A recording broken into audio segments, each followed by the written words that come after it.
Hey guys, how's it going? It's me, Chris, again, and today we have a 2021 Lexus GX460 Maintenance Light Reset. We are going to use these buttons over here, up, down, left, right, middle for enter, and back. And we're going to be looking at that screen right there. Go ahead and turn on your car without starting.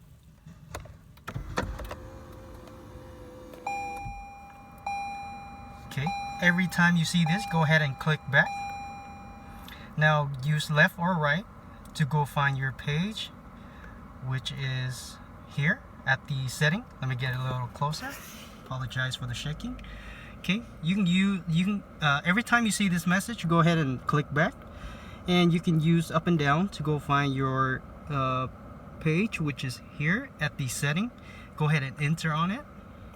Go ahead and scroll down to schedule maintenance, enter on that. Scroll up to yes, enter on yes. Go ahead and go back. Scroll down to oil maintenance, enter on that. Scroll up to yes, enter on yes. And that is it, guys. Guys, make sure you click that like.